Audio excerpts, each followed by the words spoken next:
The advertisement from Harlan Vick described a well-established sheep operation in the Powder River Basin.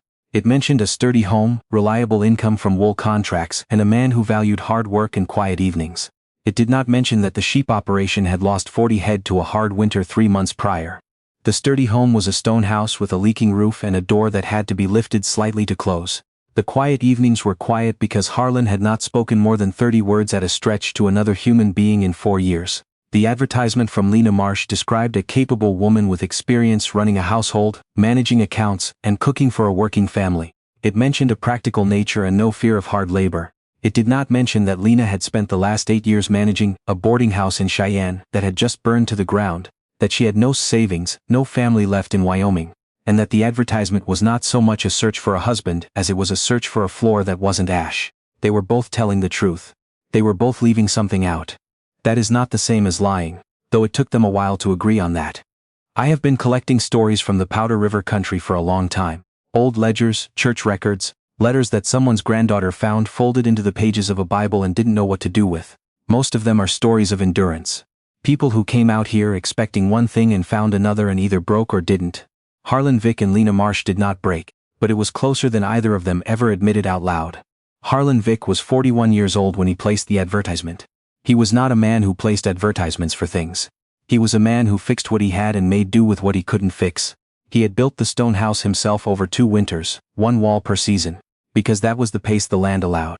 He had run sheep on 300 acres of shortgrass for 11 years without a partner, without hired help past shearing season, and without complaint, because there was no one to complain to. He was lean in the way that men get lean when they forget to eat because eating requires stopping and stopping feels like losing.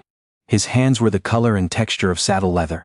He had a way of looking at things, fences, sky, the condition of a ewe's feet, that suggested he was calculating something always and that the calculation rarely came out the way he wanted. He had not thought about a wife in years.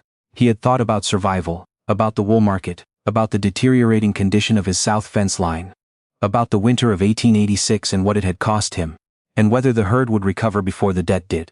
He had thought about the fact that he had eaten the same meal, salt pork and boiled potatoes, every night for 11 days in a row and had not noticed until day 12.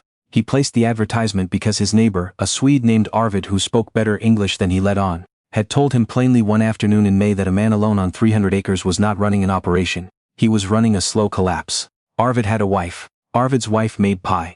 Arvid was annoying about it. Harlan wrote the advertisement the same way he wrote everything, short, factual, stripped of anything that might be mistaken for feeling. Lena Marsh was 36 when she answered it. She had read it in the Cheyenne paper 3 days after the fire, sitting in a borrowed room at her friend Clara's house with everything she owned in a carpetbag beside her chair.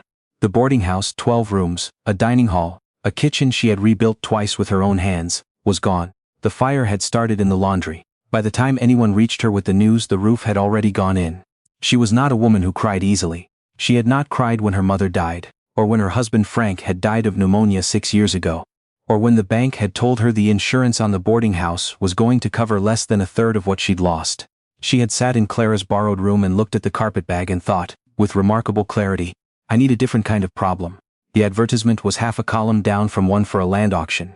Sheep operation, Powder River Basin, Johnson County.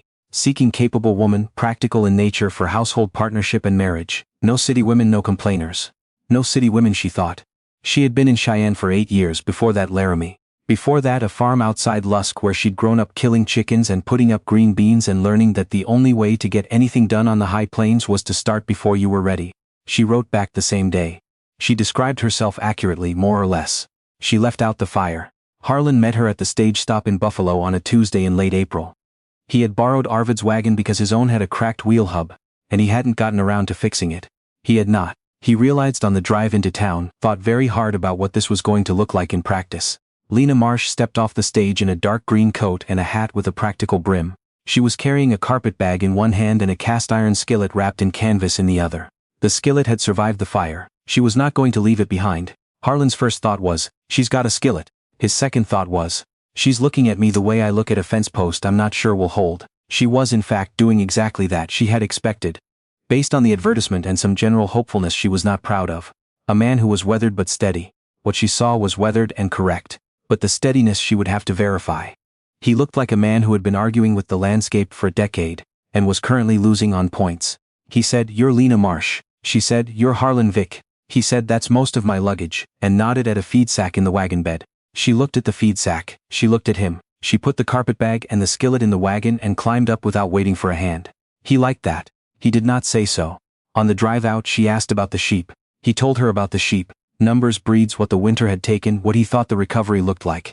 He spoke about sheep the way some men speak about scripture, with conviction and without irony. She asked specific questions, not polite questions. Questions about market prices and lambing rates and the condition of the grass coming in. He answered them. Some point he realized that she was not asking to be polite. She was doing math. They arrived at the house in the late afternoon. She stood in the yard and looked at it. Stone walls, slate roof with 2 visible soft spots, a door hanging slightly wrong on its hinge, a kitchen garden that had gone to weed, a barn in better shape than the house, which told her something about his priorities. She said, "Your advertisement said sturdy home." He said, "The walls are stone." She said, "The roof is not." He said, "I've been meaning to get to it." She said, "What year did you start meaning to?" He did not answer that. He showed her inside instead. The kitchen was dim and smelled of lantern smoke, and something that had been boiled too long. There was a pot on the stove with evidence of what might have been soup or might have been an experiment. There was a table, 2 chairs, a shelf with 3 cans and a tin of salt. There was no bread, there were no curtains. There was a window facing west that would have been lovely if the glass hadn't been so dirty. It looked like translucent clay. Lena set the cast iron skillet on the stove. She said, "When did you last eat something that wasn't boiled?" He thought about it genuinely. He said, "March." She said, "It's April." He said, "Yes." That first evening she made cornbread in the skillet and fried the last of the salt pork with some dried sage she had in her bag. It was not an elaborate meal. It smelled like food, specifically, rather than like the ghost of food. And Harlan ate it with an expression she couldn't quite read, somewhere between relief and embarrassment at the relief. He washed the dishes. She had not expected that. She had not expected any of this, honestly.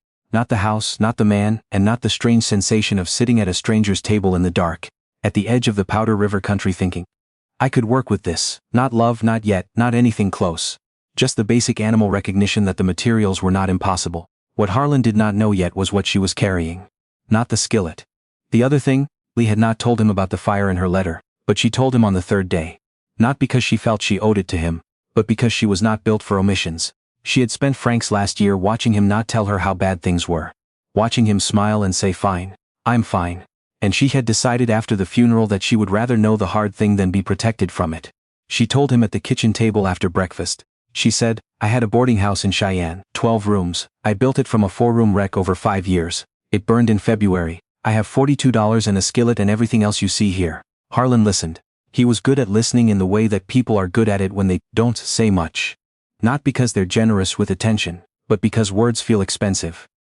And you don't spend them on something you're not tracking carefully. He said after a moment, "Why didn't you say that in the letter?" She said, "Because you wrote no city women and I was afraid you'd count Cheyenne." He said, "Cheyenne's not a city." She said, "I know that, I wasn't sure you did." He almost smiled. It was the smallest possible version of a smile, barely a rearrangement of the line of his mouth. But she caught it. She said, "Are you going to hold it against me? The fire?" He said, "Did you start it?" She said, "No." He said, "Then I don't see what there is to hold." That was the longest conversation they had that week. It was enough. The work started in earnest in May. Lena had said she was capable and she was, but capable is not the same as prepared, and the gap between Cheyenne capable and Johnson County capable turned out to be significant. A boarding house ran on schedule and repetition. The ranch ran on whatever the ranch needed, which was different every day and often contradictory, and occasionally both urgent and physically impossible. She learned to read Harlan's silences, which was its own education. There was the silence that meant he was thinking. There was the silence that meant he had already decided, and was waiting for her to catch up. There was the silence that meant something had gone wrong, and he was calculating what it would cost. She got good at telling them apart by the set of his shoulders. He learned that she did not need to be managed. This took him longer to understand than it should have. He had been alone so long that his instinct was to either do a thing himself or explain it so completely that there was no room for error. Lena did not want complete explanations. She wanted to be shown once and then left to work. She said so clearly on the 4th day when he had explained the same gate latch mechanism twice. She said, "I understand the gate, Harlan." He said, "The spring is tricky." She said, "I've operated a spring latch before." He said, "It's a particular kind of spring." She opened the gate, latched it, opened it again, latched it again. She looked at him. He said, "All right." The roof got fixed in June. This was Lena's doing. She found a man in Buffalo who did stonework and roofing and negotiated him down to a price that Harlan said was impossible, And it turned out to be possible, and by the end of June the south end of the roof no longer wept into the bedroom when it rained. Harlan had been sleeping with a pot in the corner of the room for 2 years. He removed the pot. He did not make a ceremony of it. But Lena noticed. She fixed the kitchen garden in the evenings, working by lantern light after the sheep were settled and the accounts were done. She had brought seeds in her carpet bag. Not because she had planned this specifically, but because she had been a woman who kept seeds for 20 years, and the habit survived the fire when almost nothing else did. By July there were beans and onions and a row of carrots that the rabbits kept testing and she kept defending. Harlan watched her defend the carrots one evening with a long stick and a patience that he recognized as the particular kind that comes not from calm but from being too tired to be anything else. He said from the fence, "You could put wire up," she said without turning around. "I'm going to put wire up tomorrow. Tonight I'm handling it personally." He said, "That's not efficient." She said, "No, but it's satisfying." He stood there another moment. He said, "You want company?" It was the first time he had offered her anything that was not practical. She turned around. She looked at him standing at the fence in the last of the evening light, this lean, particular, difficult man who fixed things slowly and forgot to eat, and had built a stone house by himself over 2 winters, and she said, "Get a stick." He got a stick. They stood in the kitchen garden in the dark, for 20 minutes defending carrots from rabbits that were invisible but audible in the grass at the border of the garden, and at some point she laughed at something. She didn't even remember afterward what it was. And it was the first time he had heard her laugh, and he stored it away somewhere quiet in himself, the way you store something you did not know you needed. The moment that changed things happened in August, not in a barn in the dark, but in broad daylight in the middle of a crisis that had nothing romantic about it. A dog, not their dog, a neighbor's dog, got into the south pasture and spooked the flock badly enough that 6 ewes went through the sissons scattered across 300 yards of sagebrush flats before Harlan even got his boots on.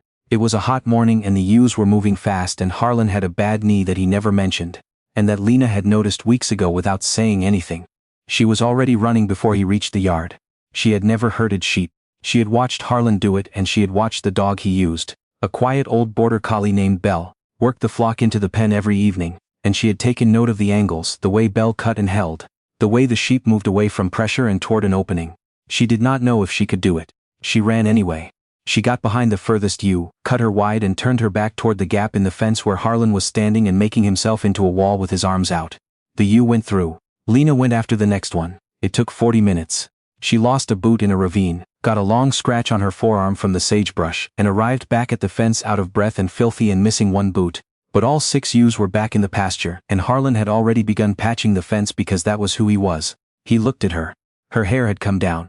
She was standing on one booted foot and one stockinged foot, and she was bleeding slightly from the forearm, and she was trying to catch her breath with the controlled fury of someone who refuses to let their body embarrass them. He said, "I didn't know you could do that," she said. "I didn't either." He said, "Where's your boot?" She said. "The ravine." He said, "I'll get it." She said, "Finish the fence." He said, "The fence can hold for 10 minutes, she said. "The fence is the reason we just spent 40 minutes chasing sheep." He looked at the fence, he looked at her. He finished the fence. Then he went and found her boot. He came back and handed it to her without ceremony, without making anything of it. But when he handed it to her, their hands were close, and he did not move away immediately, and she did not either. And they stood there for a moment in the August heat with a fixed fence between them and 6 settled ewes on the other side of it. And something shifted in the architecture of the day. Not love yet, but the clear outline of it, the way you can see the shape of a building in a foundation before the walls go up.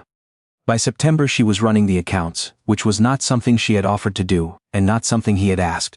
She had simply looked at his ledger one evening. He had left it on the table, and had seen immediately that he was tracking expenses by category but not by month, which meant he could tell you what he'd spent on feed in a year, but not whether he'd spent more in the bad months than the income could bear. She redesigned the ledger. She showed him the new system. He looked at it for a long time without speaking, which she now knew meant he was taking it seriously. He said finally, "I've been doing it the other way for 11 years. She said, "I know. This way you'll see the July problem before July becomes September," he said. "What's the July problem?" She said, "The gap between when you spend on summer grazing and when the wool check comes in. It's been eating the same 3 weeks every year. You've been covering it without knowing why you were tight." He looked at the ledger again. He said, "How did you see that?" She said, "I ran a 12-room boarding house for 8 years. The margins were worse than yours." He said slowly, "You were good at that." She said, "I was very good at that." There was a silence. She had not said that out loud to anyone since the fire, had not let herself say it because saying it meant measuring the distance between what she'd been and what she'd lost. He said, You'll be good at this. She looked up at him. He was looking at the ledger, not at her. Because that was how he said things that mattered. Sideways, toward the practical thing, so it didn't seem like he was making a declaration. She understood him well enough by then to know it was a declaration. They were married in October, in Buffalo, in a ceremony that lasted 18 minutes, because Harlan had asked the preacher to keep it short and the preacher had respected the request. Lena wore a gray dress she had made herself from fabric she'd ordered from the dry goods in Buffalo. It was a good dress. Not a wedding dress. A dress she could also wear on any other day, because she was not a woman who bought things she could only use once. Harlan wore a clean shirt and his good boots and an expression of such determined calm that Arvid, standing off to the side with his wife, said quietly in Swedish something that probably translated to "he's terrified," and Arvid's wife said something that probably translated to "good. It means he cares." Lena was not terrified. She had been more frightened standing in Clara's borrowed room with a carpet bag and $42 than she was standing in front of a preacher with this closed-up, stone-building, sheep-counting, carrot-defending man. Fear, she had learned, was a reasonable response to a situation you couldn't affect. She could affect this one. She said her part clearly. He said his part quietly. But he meant it, which she could tell from the way his jaw set when he said "I will," the same way it set when he was making a repair and wanted it to hold. The years after that were not easy years. Nothing about the Powder River Basin in the late 1880s and early 1890s was easy. There were bad winters and dry summers and years when the wool prices dropped, and years when they didn't drop far enough to matter. There was the winter of 1892 when they lost 17 head, in a blizzard that came out of the north without a day's warning, and Harlan spent 3 days in the snow and came back in with frostbitten fingers on his right hand, that healed imperfectly and gave him trouble the rest of his life. There was the year Lena was sick for 6 weeks. With something the doctor in Buffalo couldn't name, and Harlan kept the accounts and the sheep and the kitchen garden and the household, and never once said a word about the difficulty of it. Only that when she was well enough to come back to the table, he had rearranged her ledger system to note which weeks she had been out, because he said he wanted to make sure they could account for the labor. She looked at the ledger and looked at him and understood that this was how he told her he had been worried. This was how he told her he had missed her. This was how he told her he was glad she was back. She did not point this out. She simply said, "The notation system is good, I'll keep it," he said. "I wasn't sure I was doing it right," she said. "You were doing it right." He nodded and went back outside. She sat at the table with the ledger for a few minutes more than she needed to. By 1900 they had 340 acres, and a flock that had more than recovered. They had 2 children. A boy named Thomas who had his father's hands and his mother's mouth, and a girl named Ruth who had her father's silence and her mother's math. Lena taught both of them to keep accounts before they were 8. Harlan taught both of them to read the sky, to watch the grass, to know the difference between a sheep that was off its feed, and a sheep that was working something out. The stone house grew slowly, the way Harlan did everything. A proper kitchen added in 1895, a covered porch in 1898, a second bedroom for the children in 1901. The roof never leaked again after 1887. Lena considered this a personal victory even though Harlan had done the negotiating with the roofer the second time. She had done it the first time. She maintained the precedent had been set by her. The cast iron skillet hung on a peg beside the stove for 30 years. It was the only thing she had carried out of the fire. It outlasted the boarding house. Outlasted Cheyenne as she had known it. Outlasted every version of herself that had come before she drove out of Buffalo on a borrowed wagon. Next to a man who valued hard work and quiet evenings, and had not mentioned that the quiet evenings were quiet because he had been completely alone. Harlan once told Thomas, who was asking about how the ranch had come to be what it was, "I put an advertisement in the paper for a capable woman. What showed up was better than capable. What showed up was someone who looked at a problem and started solving it before I'd finished explaining what the problem was. Hardest thing I ever did was get out of the way." Thomas wrote it down. He was his mother's son. Lena heard about this secondhand from Arvid's wife, who had heard it from Arvid, who had been standing within earshot when Harlan said it. She did not say anything to Harlan about it directly. She simply the next morning made him breakfast that was not salt pork and boiled potatoes, and when he said, "You don't have to do that," she said, "I know, that's the point." He understood her well enough by then. Harlan Vick died in 1921 at 63, in October, which was the month they had married, which Lena always thought was either the universe's idea of a joke or its idea of a completion. She was 56. She lived until 1934. She kept the accounts until the end, kept the ledger the way she had redesigned it that first September, with the months laid out so you could see where the gaps were before they became emergencies. She kept the skillet obviously. She came expecting a stable situation. He came expecting someone to fill the gap. What they found instead.